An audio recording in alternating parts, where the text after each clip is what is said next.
I didn't tell him I was working the overnight shift on Christmas Eve. I didn't tell him that his mother had specifically requested I stay away from their annual charity gala. And I definitely didn't tell him that the man whose life I saved that night was the biggest donor to his family's foundation. My phone buzzed at 3:47 p.m. on December 18th. I was restocking trauma bay supplies when I saw my fiancé David's name flash across the screen. "Hey babe, quick question." His voice had that careful tone he used when he was about to say something I wouldn't like. "So, Mom's having her Christmas Eve thing at the country club this year. The really fancy one. Black tie. You know how she gets about these events." I wiped down the counter with disinfectant. Phone wedged between my shoulder and ear.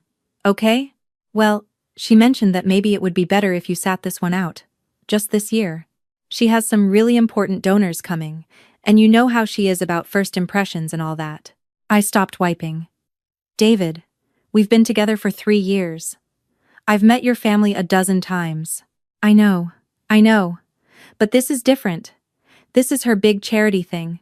She's raised like $2 million for the children's hospital, and she just thinks..." He trailed off. "She thinks what?" He sighed. "She thinks it might be awkward explaining what you do to the donors." I looked down at my scrubs, navy blue, embroidered with Mercy General Emergency Department across the chest. I'd just finished a double shift. My feet hurt. There was still blood on my sneakers from the motorcycle accident we'd gotten at 2 a.m. Explaining that I'm an ER nurse? She didn't say it like that. She said the donors are all corporate executives and venture capitalists, and they like to network at these things, and she's worried there won't be much for you to talk about with them. She's just trying to make sure the evening goes smoothly. "For the children's hospital," I said flatly. "The hospital where sick children are treated by nurses." "Rachel, come on. Don't make this a thing." "I'm not making it anything. Your mother is uninviting me from Christmas because I'm a nurse."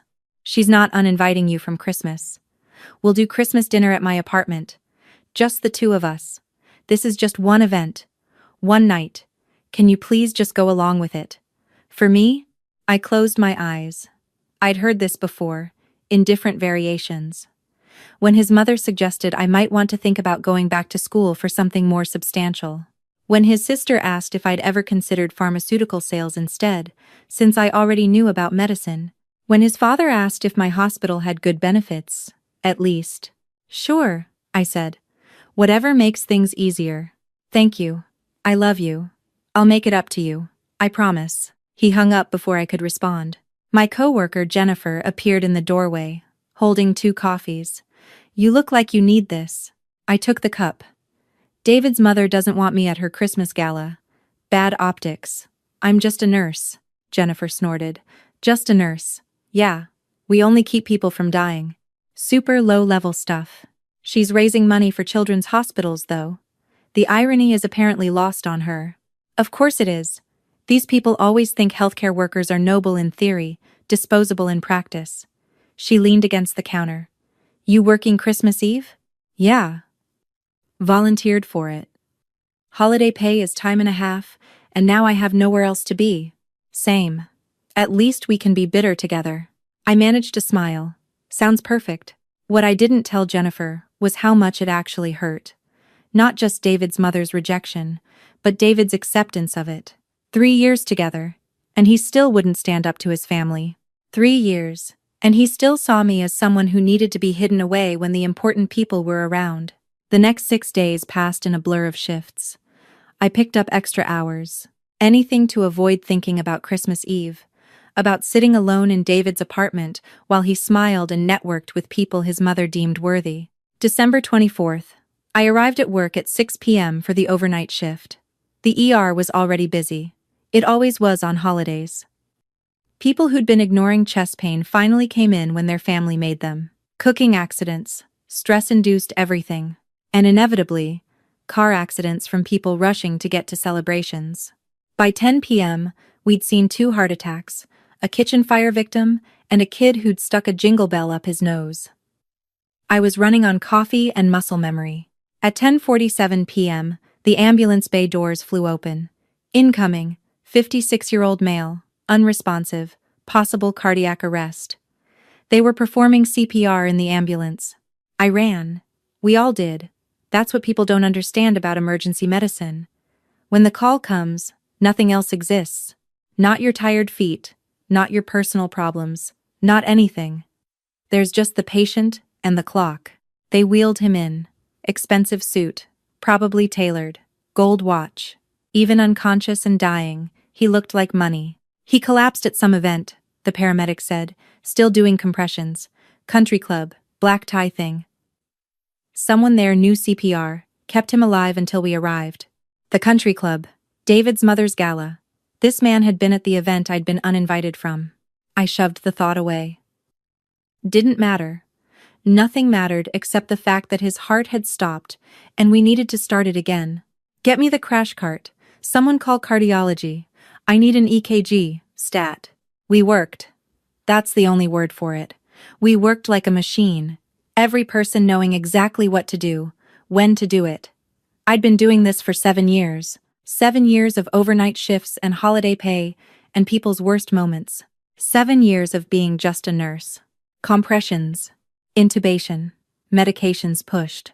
Defibrillator charged. Clear! His body jerked. We all stared at the monitor. Nothing. Still flatline. Again. Charge to 300. Clear. Come on. Come on. The monitor beeped. One beat. Then another. Then a rhythm. Shaky, but there. We got him, I said. Get him stabilized and up to the cardiac ICU. Someone page Dr. Morrison. Tell him we're sending up a critical. The team moved. I stepped back, pulling off my gloves. My hands were shaking. They always did after a save. The adrenaline had to go somewhere. Jennifer appeared beside me. Nice work. That was close. Too close. If whoever did CPR at that event hadn't known what they were doing, he'd be dead. You should tell them that. Positive reinforcement for bystander CPR. She glanced at the patient's chart. Thomas Reynolds. Huh. That name sounds familiar. I looked. Thomas Reynolds, CEO of Reynolds Tech, venture capitalist, major philanthropist. I'd seen his name on buildings around the city. The man I'd just saved had been at David's mother's gala, had probably written a massive check to her foundation, was probably exactly the kind of person she wanted David to network with, the kind of person more important than me. I felt something hard settle in my chest. Not anger exactly. Something colder. Something like clarity. I'm taking my break, I told Jennifer. I went to the break room, pulled out my phone. 3 texts from David. Gala is amazing. Mom raised $2.3 million. Wish you were here though. Love you. Hey, one of the big donors just collapsed. Someone's doing CPR. Crazy night. I stared at that last text. Someone's doing CPR. Someone just saved Thomas Reynolds' life with CPR, and then we'd saved it again. And David had no idea I was part of that. No idea that while his mother was schmoozing donors and collecting checks for children's hospitals, actual healthcare workers were doing the real work of keeping people alive. I didn't text back. I went back to work. The rest of the shift was standard chaos. By the time 7 a.m. rolled around, I was dead on my feet. I changed out of my scrubs, grabbed my bag, and headed for the parking garage. My phone rang. David. Rachel. Oh my God. Are you okay? I just heard. Heard what? About the hospital. That guy who collapsed at Mom's event last night. They brought him to Mercy General, to your ER. Were you there? Did you see him? I unlocked my car. Yeah, I was there. Is he okay? Everyone's been freaking out. He's like, a huge deal. Thomas Reynolds. He basically funds half the tech startups in the city. He's stable. In the cardiac ICU. Thank God. Mom was beside herself. She thought he was going to die at her event. It would have been a disaster. A disaster. Not because a human being would have died, but because it would have looked bad. Good thing someone knew CPR, I said. Right? It was actually Mom's friend Patricia. She took a class last year. She's basically a hero. I closed my eyes. Patricia did compressions for maybe 8 minutes. We worked on him for 45. But sure, Patricia was the hero. I have to go, I said. I'm tired. Okay. Merry Christmas, babe. I'll come over later with your present. Sure. Merry Christmas. I drove home in silence, showered, fell into bed. But I couldn't sleep. I kept seeing Thomas Reynolds' face. Kept feeling his ribs crack under my hands during compressions. Kept hearing the monitor flatline. Kept thinking about David's mother, raising money for hospitals while looking down on the people who actually worked in them. I must have eventually slept because my phone woke me at 2 p.m. Unknown number. Hello? Is this Rachel Chen? A woman's voice. Professional. Yes? This is Angela Morrison. I'm Thomas Reynolds' daughter. I got your name from the hospital. You were one of the nurses who saved my father's life last night. I sat up. Yes. I was part of the team. I wanted to call and thank you personally. The doctors told me if you hadn't acted as quickly as you did, if your team hadn't been so skilled. Her voice cracked. He wouldn't have made it. You gave me my father back. You gave my kids their grandfather back. My throat tightened. I'm glad we could help. How's he doing? Better. Awake. Complaining about the hospital food, which the doctors say is a good sign. She laughed, shaky. He wants to thank you himself. I know you must be exhausted after your shift. I can come by tomorrow. Thank you, really. I don't know how to. Thank you doesn't feel like enough. After we hung up, I lay back down, stared at the ceiling. David came over at 5 p.m. with Thai food and a wrapped present. Merry Christmas, he kissed me. You look exhausted. Long shift. We ate. He talked about the gala, about the donors, about his mother's success. I half listened. Oh, and guess what? Thomas Reynolds woke up today. He's going to be fine. Mom is so relieved. He's promised to double his donation to the foundation. That's great, I said. His daughter apparently called the hospital to thank everyone. Real class act, from what Mom said. He reached across the table for my hand. Open your present. I unwrapped it. A necklace. Delicate, expensive, beautiful. David, this is too much. You deserve it. I know Christmas was weird this year, but next year will be different. I promise. I looked at him. Really looked at him. This man I'd been with for 3 years. This man who loved me but still let his mother exclude me. This man who had no idea I'd saved Thomas Reynolds' life, and probably never would, because it wouldn't occur to him that I was capable of something that important. We need to talk, I said. His face fell. Those are never good words. Your mother uninvited me from her gala. You didn't stand up for me. You just accepted it. Rachel, we've been over this. It was one night. It's not about one night. It's about the fact that your family has never respected what I do, and you've never made them. That's not fair. They just don't understand healthcare. Your mother raises millions for children's hospitals, David. She understands healthcare enough to profit from it socially. She just doesn't respect the people who actually do the work. She respects you. She thinks I'm an embarrassment. She thinks my job is beneath your family. And you agree with her. I don't. Then why wasn't I at that gala? He stood up, frustrated. Because I wanted one night where we didn't have to deal with explaining things. One night where I didn't have to watch you get uncomfortable when people ask what you do and then change the subject. One night where things were just easy. The silence after his words was deafening. Easy, I repeated. I make things difficult. That's not what I meant. That's exactly what you meant. I stood up. You know what? The man who collapsed at your mother's event? Thomas Reynolds? I saved his life. Me and my team. We brought him back from the dead. We're the reason he's alive to double his donation. We're the reason his daughter still has a father. We're the reason his grandkids didn't lose their grandfather on Christmas. David stared at me. You, what? I was working the shift when they brought him in. I was the one running the code. Me. The embarrassing nurse. The one not worth explaining to donors. Rachel, I didn't know. No, you didn't. Because you didn't ask. You didn't think to ask if I'd been part of saving him because it didn't occur to you that I could be part of something that important. I'm just a nurse. Just someone who brings in a decent paycheck but not enough prestige for your mother's country club friends. That's not true. Isn't it? Be honest, David. If I was a doctor, would your mother have uninvited me? He opened his mouth, closed it. That was answer enough. I took off the necklace, set it on the table. I think you should go. Rachel, come on. We can work through this. Can we? Because I don't think your mother is going to suddenly start respecting nurses. And I don't think you're going to suddenly start standing up to her. And I'm not going to spend the rest of my life being hidden away when it's convenient. So what? We're done? 3 years? And you're just giving up? I'm not giving up. I'm choosing myself. Finally, he left. I sat in the silence of my apartment and cried. Not because I doubted my decision, but because 3 years still meant something. Even when they weren't the right 3 years. The next day, I visited Thomas Reynolds at the hospital.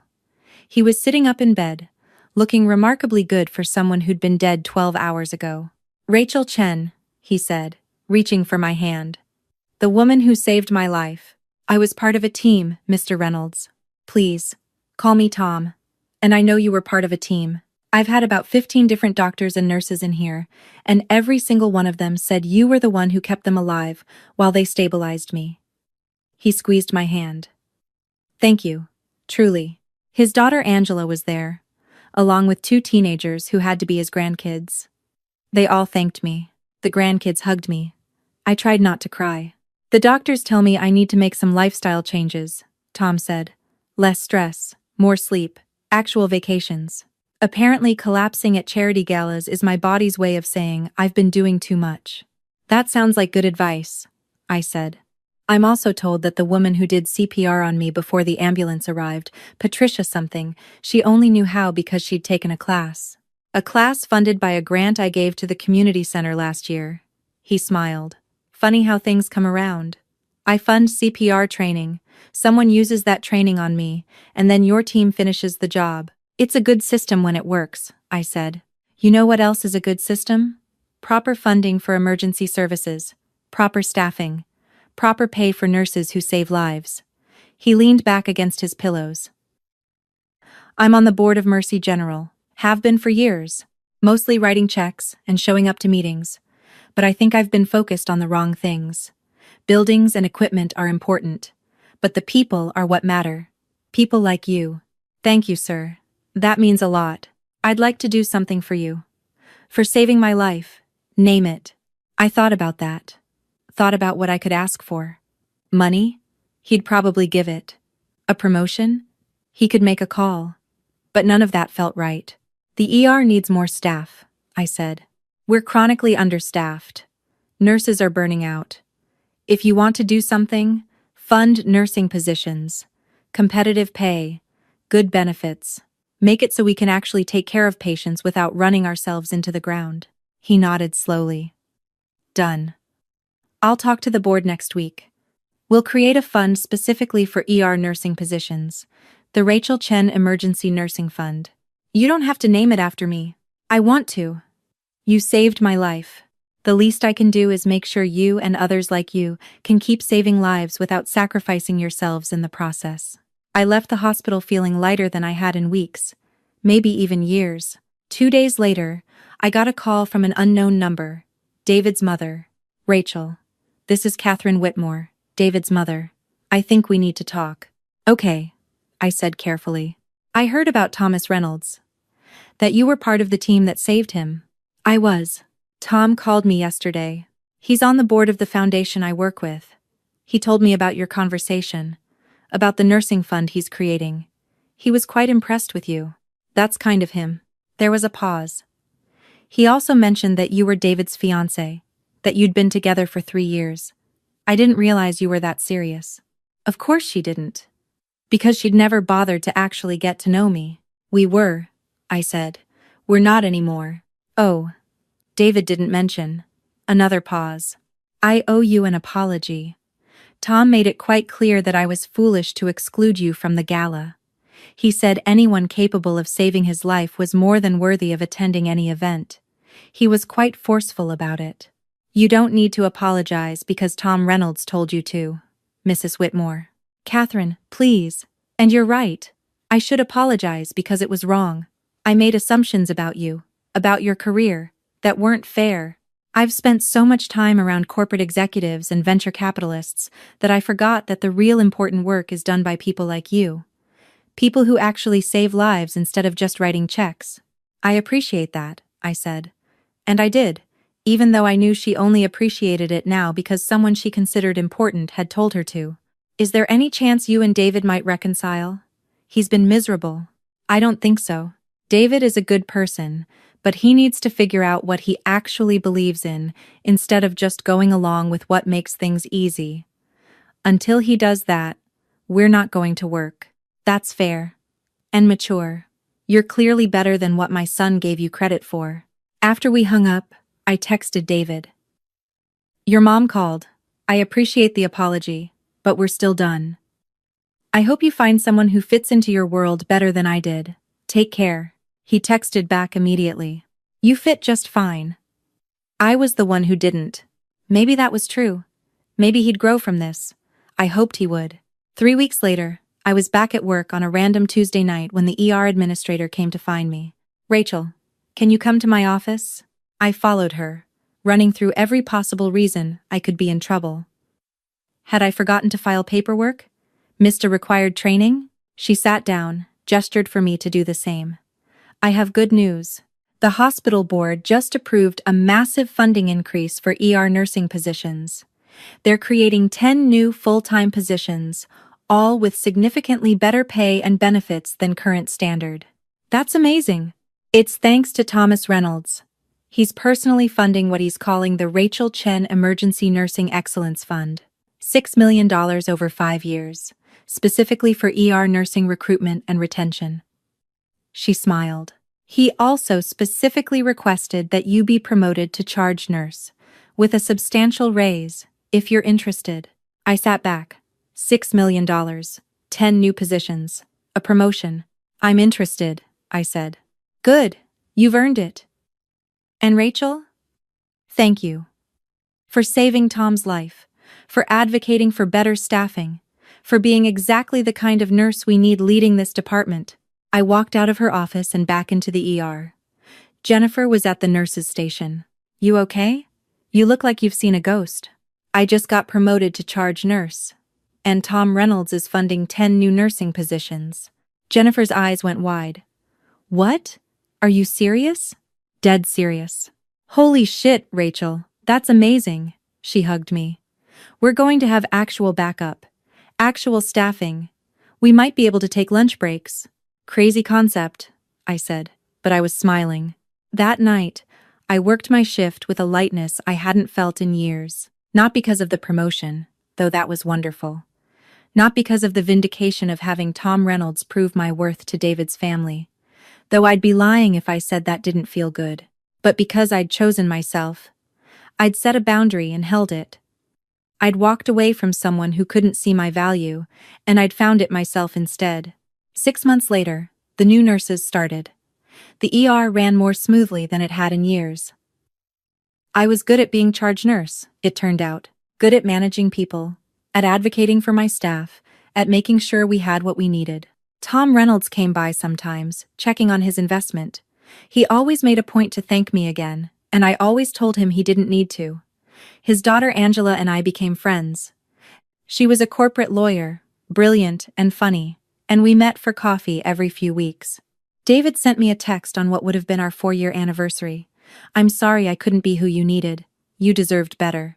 I hope you're happy. I texted back. I am. I hope you are too. And I meant it, because I was happy, not because I'd gotten revenge, though there was something satisfying about David's mother having to face her own prejudices. Not because I'd been proven right, though that helped. But because I'd finally learned that my worth wasn't determined by who accepted me into their world, it was determined by the lives I saved, the people I helped, the work I did every single day. I was just a nurse, and that was enough. More than enough. It was everything.